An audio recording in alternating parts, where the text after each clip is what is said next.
The TVWAN News is proudly brought to you by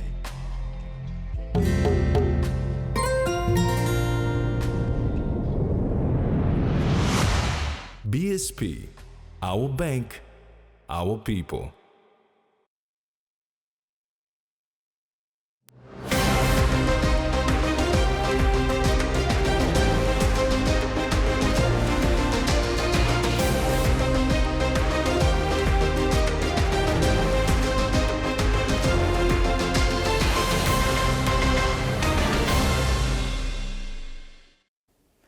Hello and welcome. This is TVWAN News. I'm Carol Kidu Jr.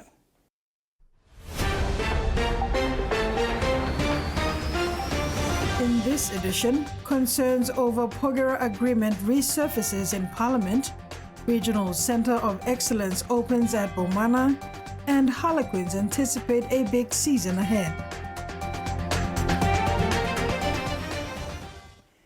Two members of Parliament from Enga have taken the government to task over the prolongment of the Pogera Community Development Agreement. Member for Lagaip, Amos Akem, sought answers last week from the mining minister about this subject. Yesterday, Enga Governor Sir Peter Ippitas directed the same question to the Prime Minister. Enga Governor Sir Peter Ippitas was concerned that the people of Enga were not benefiting from the Pogera mine, despite its reopening more than a year ago. Most of the cake has been cut. Now, there's a lot of expectation. People think that there's more to cut. I think this CDA needs to be signed up quickly. The mine has been operating for more than a year now, and people are not benefiting.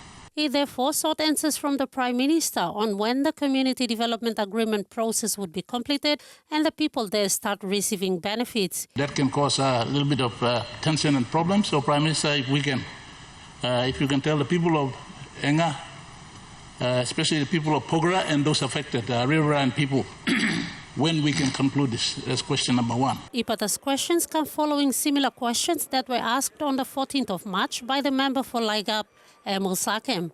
One and time through, Community Development Agreement law, Pogera government by finish.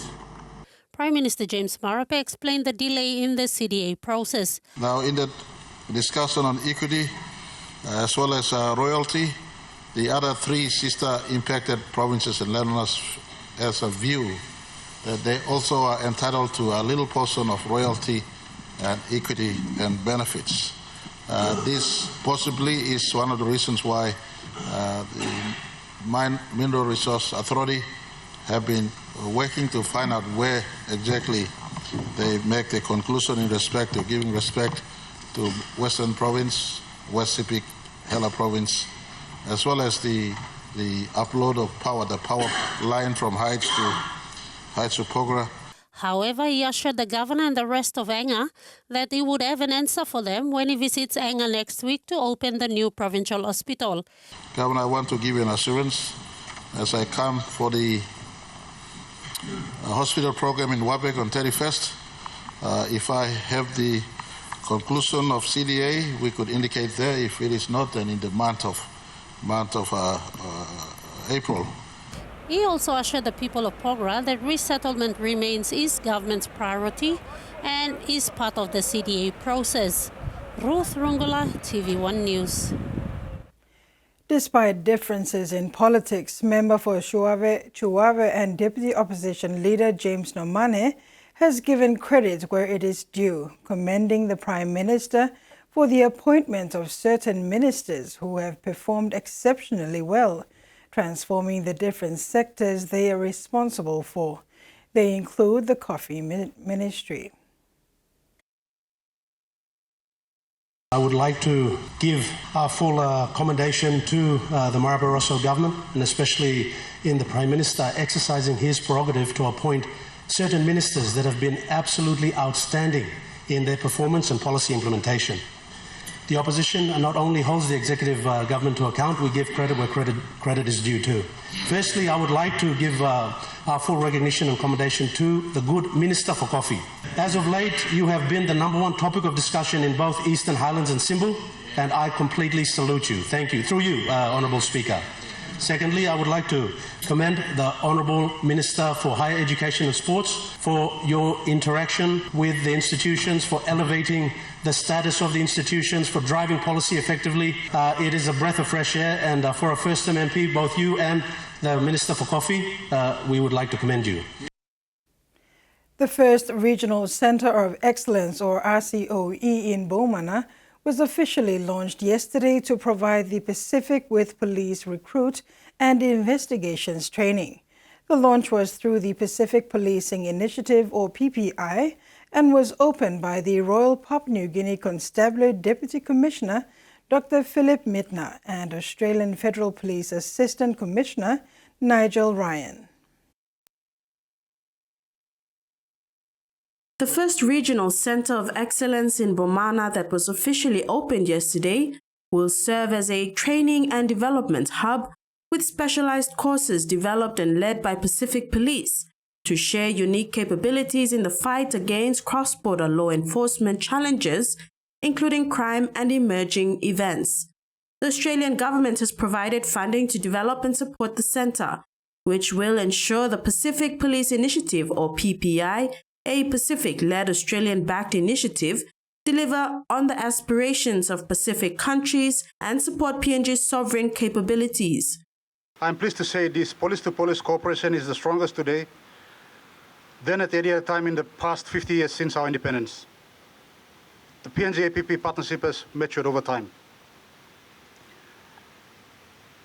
Today we are working together. Today we are moving forward as partners to improve the security of our communities. The Australian Federal Police Assistant Commissioner Nigel Ryan said this first RCOE demonstrates the strength of Pacific police partnerships. The very first Regional Centre of Excellence Pilot Investigation Skills Program course will open here on the 5th of May 2025. This course will be open to all Pacific Island countries and is the first use of a Regional Centre of Excellence under the Pacific Policing Initiative. PNG is the first to open a Regional Centre of Excellence here today.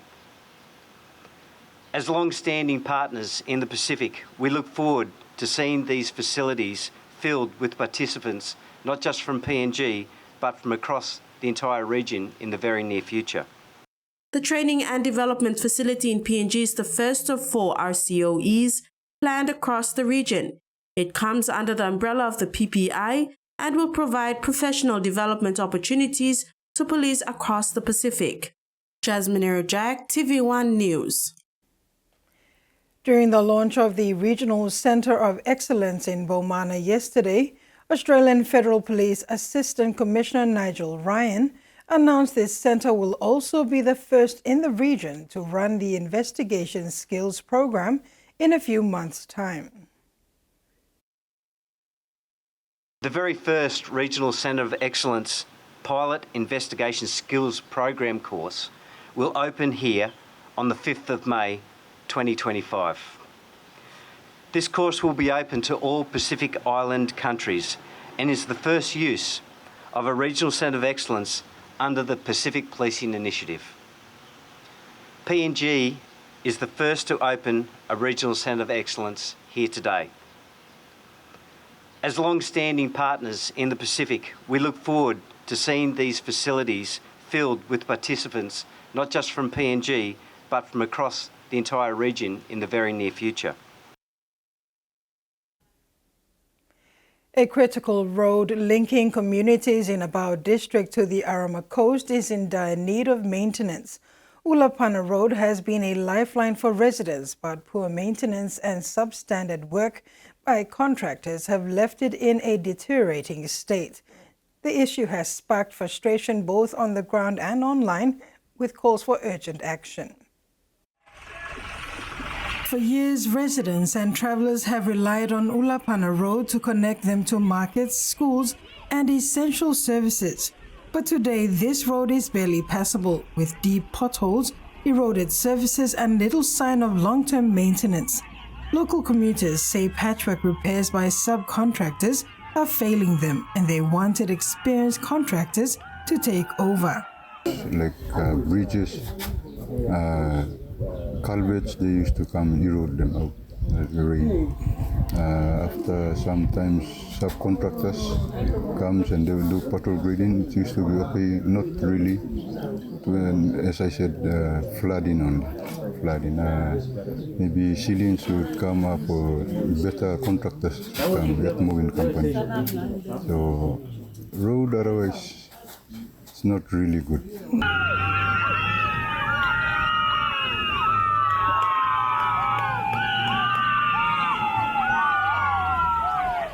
The issue is not only affecting residents on the ground, it has also triggered discussions online on social media platforms by frustrated users. Other members of the community stress that the Ulapana Road is a major access point for many villages and called on the government to engage competent contractors who can provide a long-term solution and that their people deserve better roads.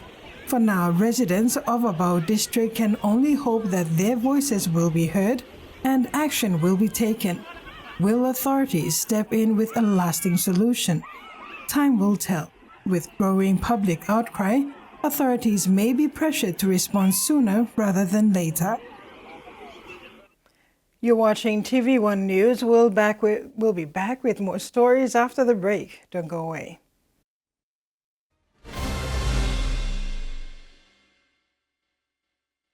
Banking used to mean long trips, endless queues, and piles of paperwork. But now, BSP's one-talk wallet means no waits, no forms, no fuss. No BSP account needed. Just dial *131# to access your money wherever, whenever. Send, receive funds, withdraw cash at an ATM without a bank card, pay for school fees, and make top-up purchases safely and securely. BSP's one-talk wallet. Money made easy. Hiya, Mama. You wait then, but me add him special flavor. Put in more flavor, put in more taste. Magic kakaru, get up a big smile on face. Time for kim chicken, a great fumu too. Sip, sip, the mumu, yes, magic on you. Maggi, the taste PNG loves. The Toyota JD Hi-Ace bus comes in 14 and 15-seater high-roof luxury model powered by 2.8 liters JD engine for optimal performance output, fuel efficiency and quietness, designed with improved safety features and easy maneuverability for tire steering angle. The Hi-Ace lift suspension and annular frame structure is opted for smooth ride, comfort and safety. Experience the ride on the Hi-Ace bus and experience the Hi-Ace pride, the bus that exceeds all expectations. It's back to school with Lay Biscuits. We're giving away a massive 100,000 kina cash gift voucher to help you kickstart the year. We've got prizes up for grabs from 200, 500, 1,000, 2,000 and a whopping 5,000 kina cash gift voucher.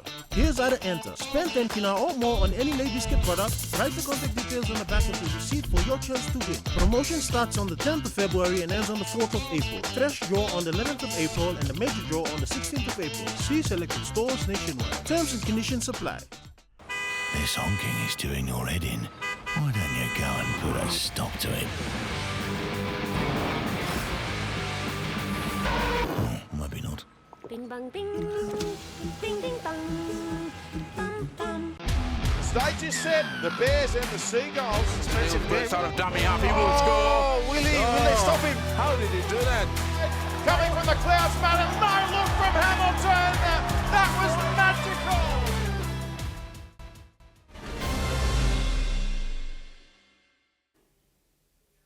Welcome back.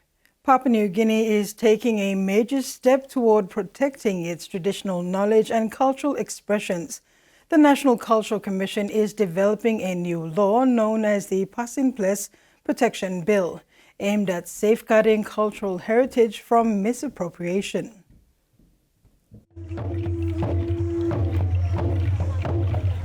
Speaking at the recent Maupa Levapuka Tovi Cultural Program, National Cultural Commission Festival Executive Manager David Time explained the importance of this initiative.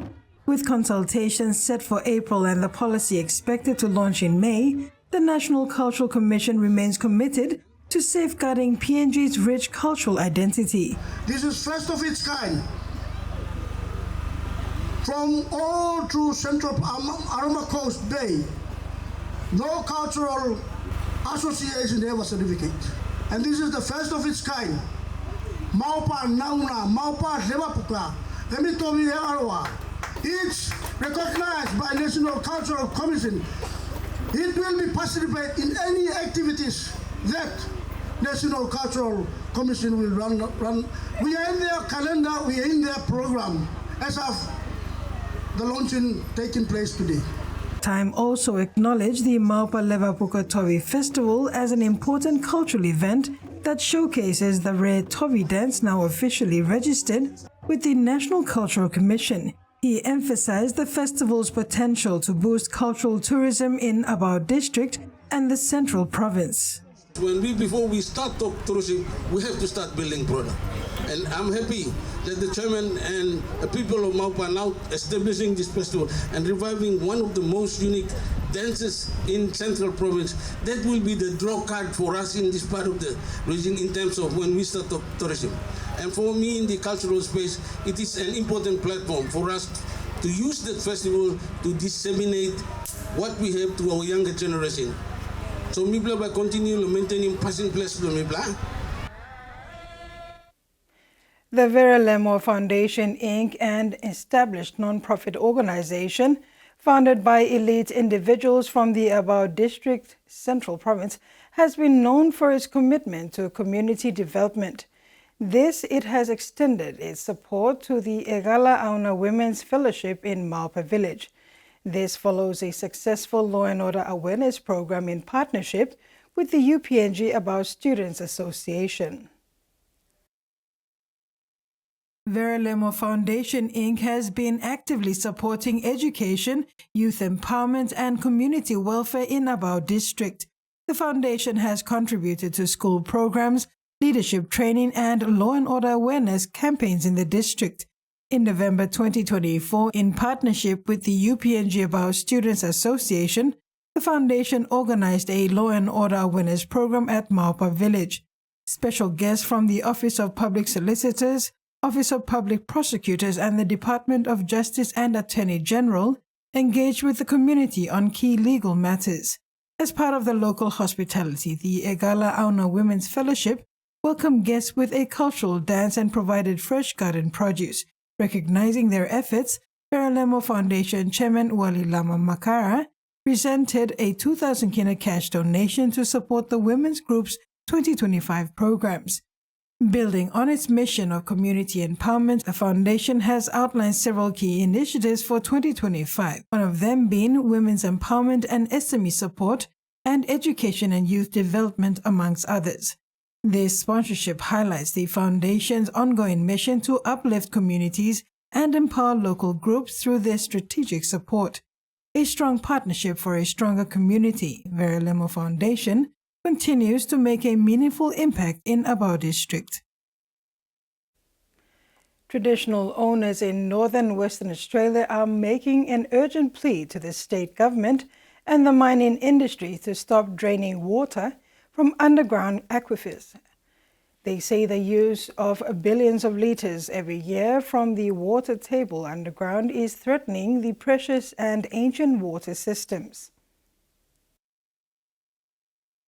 What survives out in the Pilbara is tough, adapted to a climate where months pass without rain. But every system has its breaking point. There's no water here. Nothing whatsoever. In the Bungaroo Valley, a 15 hours drive north of Perth, the region's traditional owners say seasonal rivers are running dry more often than usual. I think myself, I'm failing as a I'm failing as a traditional owner. What my responsibility is for the land. 9 water bores in the valley were added to the West Pilbara Water Supply Scheme in 2014, helping supply the region's growing coastal towns and mining giant Rio Tinto's port operations. After 10 years, the traditional owners commissioned a hydrologist to find out how much groundwater levels had dropped. We're talking about going from, within 5 metres of the surface to now, in lots of areas, closer to 10. metres of the surface. The Department of Water and Environmental Regulation also monitor groundwater levels but won't release its own findings. Their data does, however, show rainfall levels in the Karratha region have been below average over the past 4 years. This is my people's country. Further north, the Injibandi people are also pushing back against water extraction from the Millstream aquifer. And your heart just kind of sinks because we all remember the days when we were young, coming out here with our grandfathers, and this place was a whole lot different. The Water Corporation takes 6 billion litres a year from Millstream, the maximum level deemed safe by the state government back in 2010. But it also has permission to take another 3 billion litres until 2027 if low rainfall levels continue. I don't think we can go on the next 50 years, drawing water from this place. I don't think it's sustainable. Rio Tinto agrees the amount of groundwater extraction is unsustainable. We understand that the science of 10 years ago is different to the science of today, and we need climate-friendly solutions.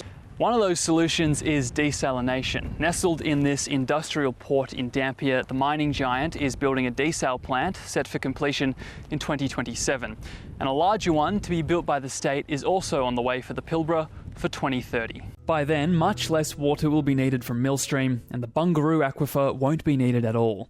Still, some Robe River elders don't want to wait another 5 years. Nowadays, money doesn't matter. Our country is priceless. Our culture is priceless. Rio Tinto says it's open to reducing water use in other parts of the Pilbara should more language groups push back. And that ends our news segment. We'll return after these short messages with your news in sports. Stay tuned.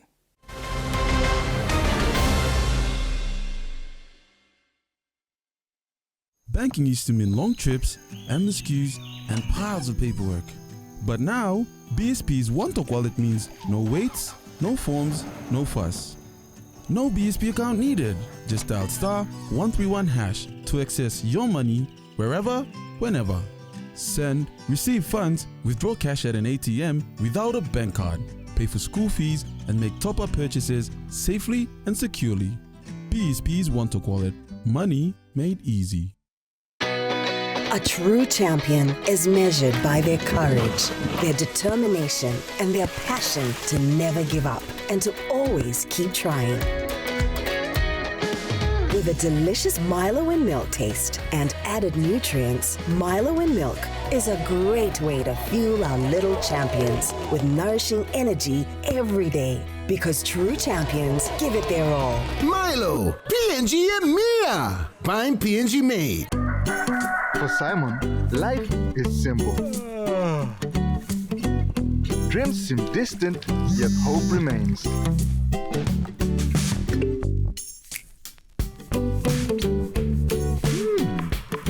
One ticket, one dream. Simon's world changed forever. Yes! From small dreams to big possibilities. One Talk Jackpot is here for everyone. Win big every day. Start the school year right with Colgate and Protex. There's loads of amazing prizes to be won. Win laptops, tablets, and 250 Kina shopping vouchers. To enter, purchase 2 or more Colgate and Protex branded product. Write your name and contact details at the back of the receipt. Drop it in the entry bin in participating stores for a chance to win. Promo starts 1st Feb and ends March 31st, 2025. Go to your nearest participating store now and buy Colgate and Protex products to win. Terms and conditions apply. Meet the bank for everyone, everywhere. As People's Microbank, we were proud to be a bank for the people. Now as National Banking Corporation, we are bringing modern banking to all in Papua New Guinea. With more branches and our friendly staff ready to assist you in more places, we are making money matters simple and fair. So wherever you are, however you say it, say hello better banking. Learn more at nbcpng.com.pg.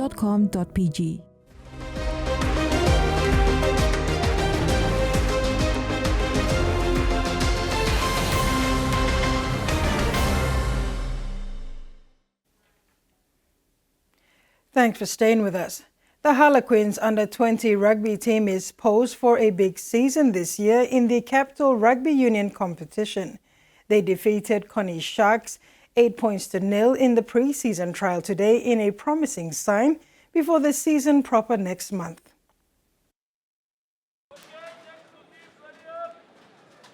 The Harlequins under-20 team has assembled a very strong team and was visible in their trial match against Cornersacks today at Bava Park. They dominated the contest for the entirety of the match and held their opposition scoreless to an impressive finish.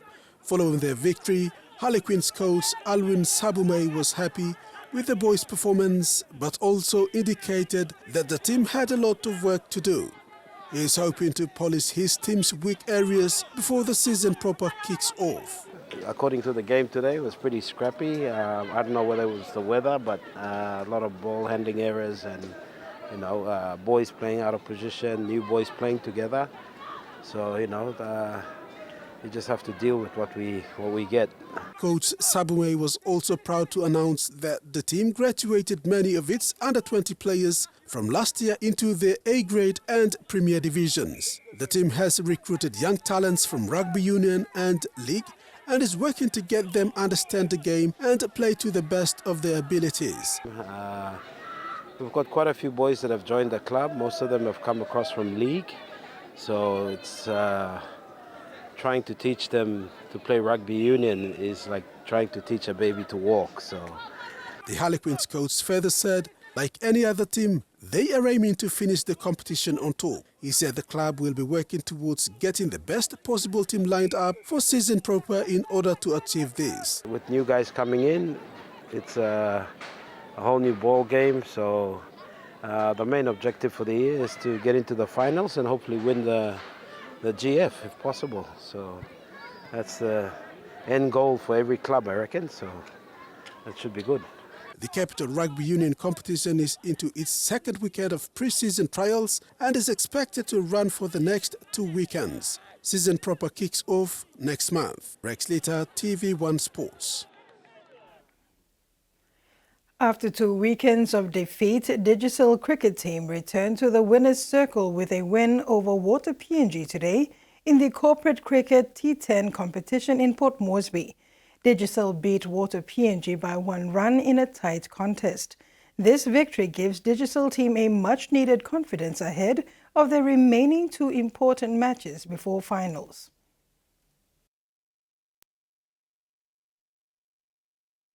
It was a great feeling for the Digicel cricket team who had suffered defeats in the last 2 weekends before putting a stellar performance today to run away with a narrow victory. Heading into the game, sitting 7th on the points ladder, the Digicel team took the pitch with intent and won the game fairly. Team captain Micah Pokana highlighted that the bowlers did a commendable job, hitting time to time and gave the team a competitive edge to score some wickets. He commended the bowlers for taking them home. They came out strong. They were hitting well, but because of our bowlers that they tried to bowl inline, stump to stump, that's when they got them like bogged down. So they were forcing to hit out. That's when we got some wickets. So kudos to the bowlers. Yeah. The Digicel captain added it was an important win for the team. The victory now gives them the motivation to compete hard in their remaining games before the finals. We dropped from 2nd place down to 7. So we just tried to pick up, which we did. So from here, we just wanted to win all the way so that we can make it to the top. Pokana further said the team will be looking at few areas to fix before taking on BPNG, Credit Corporation and Capital Insurance, 2 of which are top teams in the competition. One of the areas the team will be focusing to improve ahead of these games is batting. Our bowling fielding, it's good, but we just needed our guys to try to hit more runs. So once we score more, we can just relax in terms of trying to field in and try to defend the score. Yeah. So mostly for the next 3 games, we will be working on our batting. Yeah. The Corporate Cricket T10 competition comprises 24 teams, 12 teams each in 2 different pools. The competition provides a social platform for corporate clubs to gather and socialize over the weekends. Rex Litter, TV1 Sports. That ends the sports segment. Now for the weather forecast.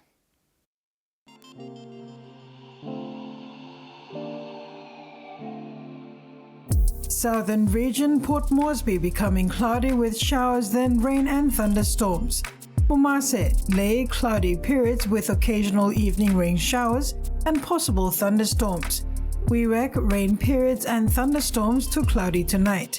New Guinea Islands, Lorengau and Kavieng, partly cloudy with brief evening showers. Boka, cloudy with few evening showers. Highlands region, Mount Hagen, cloudy afternoon with showers, then rain and thunderstorms.